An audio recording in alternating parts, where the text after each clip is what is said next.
Shalom Bapak Ibu jemaat yang dikasihi Tuhan.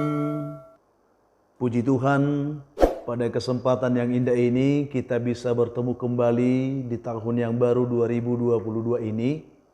Setelah kurang lebih 1 bulan kami tidak menyapa saudara oleh karena kesibukan dan pelayanan tentunya.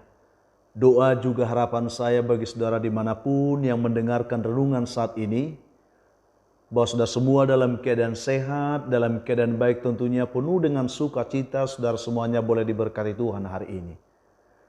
Saudaraku yang dikasihi Tuhan, di awal tahun 2022 ini, kita akan memulai semua kembali aktivitas dan kehidupan kita sebagaimana biasanya. Dan kami sendiri oleh pertolongan Tuhan boleh merasakan betapa baiknya Tuhan dalam kehidupan kita semua tentunya.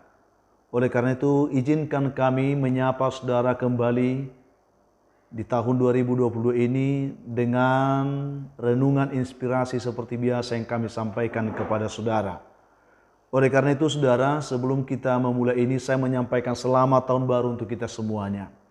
Mari kita berdoa memohon pimpinan Tuhan untuk kita bisa dilawat oleh Tuhan lewat renungan kita pagi ini. Biarlah lewat renungan ini, kita boleh terpimpin untuk semakin memahami kehendak dan rencana Tuhan. Kita berdoa saudara. Kami menaikkan syukur kepada Tuhan di pagi yang indah ini. Oleh kemurahan Tuhan kami boleh kembali menikmati persekutuan di awal tahun 2022 ini. Setelah kurang lebih 1 bulan kami tidak bertemu dalam siaran ini. Oleh karena itu kami mohon pimpinan-Mu Tuhan. Biarlah pertemuan kami ini kembali menyegarkan iman dan sukacita kami di dalam Tuhan. Dan firman yang akan kami renungkan Tuhan berkati. Sehingga firman ini menjadi penuntun hidup kami melangkah bersama Tuhan di tahun yang baru ini. Dalam nama Tuhan Yesus kami mengucap syukur. Amin. Saudara yang dikasihi Tuhan Yesus Kristus, pada kesempatan yang indah dan berbahagia saat ini di awal tahun 2022 ini kami bisa menyapa saudara. Saya akan membacakan satu bagian dari ayat firman Tuhan yang menjadi renungan kita yang saya siapkan dari kitab Kejadian pasal yang ke-26 ayat yang ke-12 dan ayat ke-13. Saya akan bacakan ayat ini untuk kita semua, demikian bunyi firman Tuhan.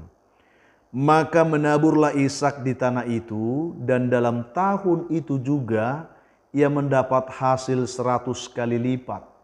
Sebab ia diberkati Tuhan, dan orang itu menjadi kaya, bahkan kian lama kian kaya, sehingga ia menjadi sangat kaya. Puji Tuhan saudara, kiranya firman ini boleh memimpin kita, boleh melihat kembali bagaimana kita akan meraih segala kebaikan berkat Tuhan di tahun 2022 ini. Topik renungan kita pada pagi hari ini, meraih berkat Tuhan yang melimpah.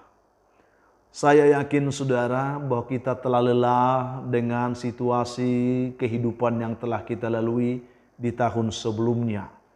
Ada begitu banyak hal yang menakutkan, mengkhawatirkan, menggelisahkan kehidupan kita. Dan terkadang kita berpikir, bagaimana kita melangkah ke depan di tahun yang baru ini? Apakah kita akan masih tetap dalam kekhawatiran, ketakutan, kecemasan?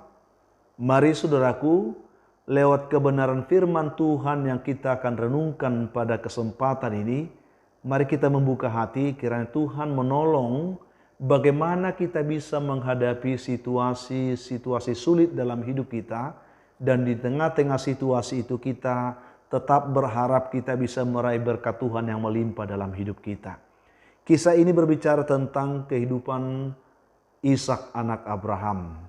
Ketika itu diceritakan, kalau kita baca dari ayat-ayat sebelumnya, terjadi kelaparan di negerinya. Dan ini bukan kelaparan yang pertama yang terjadi dalam zaman Abraham. Oleh karena itu tentu ketika kita berbicara tentang kelaparan, ini sebuah pergumulan, tidak hanya pergumulan baik pribadi keluarga, tetapi ini termasuk krisis sosial yang dialami oleh semua orang pada saat itu tanpa terkecuali anak Tuhan Ishak Abraham. Situasi sulit seperti ini juga sering kita alami dalam hidup ini. Di mana keadaan kondisi sulit itu tidak hanya menimpa sebagian orang tentunya, tetapi menimpa secara keseluruhan yang dikatakan secara sosial masyarakat umum, saudaraku. Dan itulah yang kita alami pada masa pandemik ini. Tetapi satu hal yang membuat kita bisa berbangga dan bersyukur, bagaimana Ishak sebagai anak Tuhan menghadapi situasi sulit itu dan bisa meraih berkat Tuhan yang melimpah di sana. Tidak seharusnya persoalan hidup yang kita alami membuat kita terpuruk. Tidak seharusnya pergumulan hidup yang kita alami membuat kita akan semakin jatuh dan tidak berdaya. Sebagai anak Tuhan, kita diberikan sebuah pengharapan bahwa situasi sulit apapun yang kita hadapi, selama kita mau hidup mengandalkan Tuhan, kita akan diberikan kemampuan untuk bisa melihat pengharapan-pengharapan besar bersama Tuhan. Ada beberapa hal yang ingin kita belajar dari kehidupan Ishak di sini. Ketika persoalan muncul dalam kehidupan itu kelaparan, tentu sebagai manusia adalah logis kalau kita berupaya untuk mencari solusi atas setiap pergumulan itu. Ishak juga demikian halnya. Pada saat terjadi kelaparan di daerah mereka, dia berusaha untuk mencari informasi di mana mereka bisa menemukan bahan makanan. Karena berbicara bahan makanan itu hal yang pokok dalam kehidupan kita tentunya. Dari hari ke hari sampai saat ini. Lalu terbersit dalam kehidupan atau terdengar kepada Ishak bahwa di Mesir ada makanan yang melimpah. Dan secara logis dia ingin pindah ke Mesir. Tetapi saudaraku yang dikasihi Tuhan, bagaimana Ishak tidak hanya mengikuti keinginannya, tetapi terlebih dahulu dia mau mencari kehendak Tuhan. Dia berdoa memohon, Tuhan, apakah aku harus pergi ke Mesir untuk mendapatkan makanan? Di sana makanan melimpah. Tetapi Tuhan berbicara kepada Ishak, dikatakan di sana menampakkan diri kepada Ishak di ayat yang kedua, lalu berfirman kepadanya, janganlah pergi ke Mesir, diamlah di negeri yang akan kukatakan kepadamu, tinggal di negeri ini sebagai orang asing, maka aku akan menyertai engkau dan memberkati engkau. Sebab kepadamulah dan kepada keturunanmu akan kuberikan seluruh negeri ini, dan aku akan menempati sumpah yang telah kuikrarkan kepada Abraham ayahmu. Saudaraku yang dikasihi Tuhan Yesus Kristus, ketika Ishak sebenarnya mengikuti keinginannya, dia akan mendapatkan sesuatu yang melimpah di Mesir. Tetapi bagi Ishak sebagai anak Tuhan, dia merasa jauh lebih penting mendengarkan suara Tuhan daripada hanya mengejar sebuah kelimpahan hidup materi atau kehidupan duniawi. Lalu dia mendengarkan firman Tuhan. Dia katakan, tinggallah di negeri ini. Sementara di negeri itu terjadi kelaparan. Saudaraku yang dikasihi Tuhan Yesus Kristus, kita sebagai anak Tuhan perlu belajar dari kehidupan Ishak bagaimana kita menempatkan diri dengan benar di hadapan Tuhan, dengan selalu mau taat, dengan selalu mau tunduk kepada apa yang diinginkan Tuhan bagi kita. Tidak semata-mata hidup ini hanya ingin menggapai keinginan kemanusiaan kita. Tetapi kita harus paham, kita harus sadar bahwa ada hal yang lebih penting kita harus penuhi dalam hidup kita adalah keinginan Tuhan, kehendak Tuhan. Ketika kehendak Tuhan itu kita gapai, kita penuhi, maka itulah yang mendatangkan berkat bagi kehidupan kita. Dan jika di tahun 2022 ini mungkin ada begitu banyak tawaran-tawaran yang menggiurkan bagi kehidupan saya dan saudara. Dan mungkin ketika kita menggapai itu semua kita akan dapat meraih mungkin secara fisik berkat-berkat duniawi. Tetapi saudaraku yang dikasihi Tuhan, ketika itu tidak diperkenankan Tuhan, ketika itu tidak direstui Tuhan atau bukan karena kehendak Tuhan, maka kita akan hanya menggapainya itu sebagai berkat yang kosong dan tidak akan pernah dapat mendatangkan sukacita bagi kehidupan kita. Ketaatan Ishak menghasilkan buah bagi dia. Dia taat kepada Tuhan. Ini kata kunci. Biarlah di tahun 2022 ini kita menjadi pribadi-pribadi yang taat. Kita buat petisi bahwa aku dan seisi rumahku, kami akan taat kepada Tuhan. Saudara yang dikasihi Tuhan, mari ketaatan kepada Tuhan ini penting bagi kita. Dari semua pembelajaran firman yang kita pernah baca di Alkitab, Tuhan selalu berkata kepada umat Israel, pada hari ini ketika engkau taat, ketika engkau mau mendengarkan suara Tuhan Allahmu, aku akan memberkati engkau. Memberkati engkau di ladang, di rumah, memberkati buah kandunganmu, pengirikanmu, gandummu, seterusnya.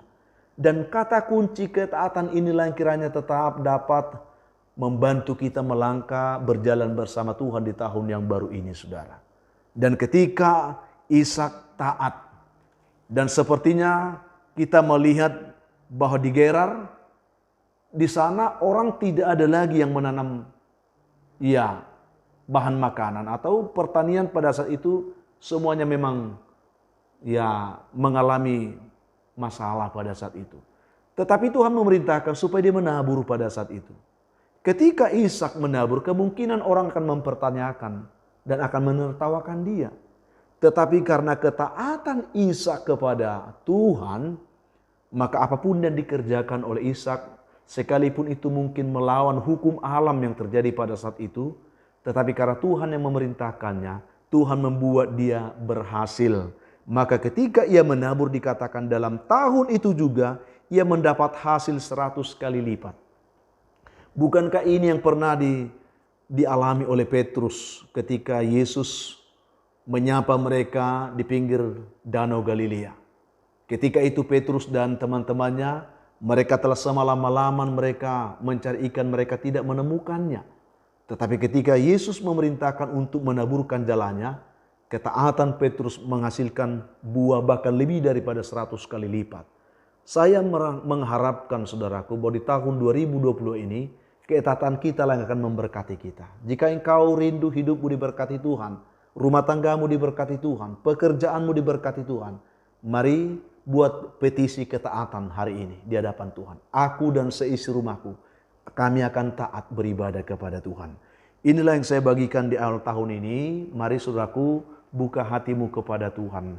Dan ketaatan Ishak juga melipat gandakan kembali apa yang telah diterimanya 100 kali lipat tadi. Sehingga dikatakan ia menjadi kaya, semakin hari semakin kaya dan menjadi sangat kaya. Artinya kekayaan Ishak bukanlah semata-mata kekayaan jasmani, tetapi kekayaan rohani yang membuat dia hidup dalam sukacita melimpah di dalam Tuhan. Sehingga semua orang bisa melihat dan itu menjadi sukacita bagi orang-orang sekelilingnya. Orang kagum melihatnya, saudaraku. Mari di awal tahun ini saya berdoa supaya kita semua yang mendengarkan renungan ini membuat petisi ketaatan untuk melangkah bersama dengan Tuhan. Hanya dengan tuntunan Tuhan kita melangkah, saudara pasti akan diberkati. Mari saudaraku, kita berdoa memohon pimpinan Tuhan hari ini. Kita berdoa. Bapa, kami menaikkan syukur kami kepadamu di awal tahun 2022 ini. Walaupun kami telah melewatinya beberapa hari, tetapi kami yakin kami masih ada di awal tahun 2022. Berikan kepada kami hati yang mau mendengarkan Tuhan, yang mau terbuka kepada firman, telinga yang tajam untuk mendengar suara Tuhan. Berkatilah setiap kami Tuhan pada saat ini mendengarkan renungan ini. Berikan kepada kami hati yang taat, seperti hamba-Mu Ishak yang mau mendengarkan suara Tuhan menjadi tuntunan hidupnya. Tahun 2020 ini kami percaya kami akan semakin dapat meraih berkat Tuhan dalam hidup kami. Berkatilah setiap umat-Mu yang lemah, Tuhan kuatkan. Yang sedang dalam pergumulan beban berat, Tuhan berikan kelegaan. Yang dalam pergumulan sakit penyakit, Tuhan berikan mereka pemulihan kesembuhan. Yang sedang bergumul untuk pekerjaan, biarlah di awal tahun ini mereka boleh menemukan pekerjaan itu. Dan juga yang sedang bergumul untuk jodoh, mereka pun boleh menemukan jodohnya di tahun 2020 ini. Keluarga-keluarga yang membutuhkan, yang mengharapkan keturunan, berkatilah bibit dan buah kandungan mereka. Penuhkanlah pengharapan mereka di tahun 2022 ini. Masih banyak pergumulan, anak-anak kami dalam pendidikan, juga Tuhan pimpin mereka semuanya. Sehingga mereka dapat merasakan kebaikan-Mu dalam hidup mereka. Inilah doa kami, harapan kami di Kristus Tuhan. Kami mengucap syukur. Amin. Saudaraku yang dikasihi Tuhan, biarlah kiranya renungan ini memenuhkan kehidupan saudara hari ini. Sehingga apapun yang terjadi hari ini, biarlah saudara tetap semangat, tetap kuat, dan bersyukur serta bersuka cita karena Tuhan memimpin hidup saudara hari ini. Kalau saudara mempunyai beban pergumulan hidup yang berat, sekali lagi di awal tahun ini mari kita berdoa. Hubungi kami di nomor telepon yang tertera di layar saudara. Kami siap membantu mendukung saudara dalam doa. Itu komitmen kami. Bahkan untuk tahun ini kalau saudara ada yang sedang bergumul dan ada beban berat dan saudara merindu ditolong Tuhan, kami siap membantu saudara di dalam doa. Hubungi kami saudara.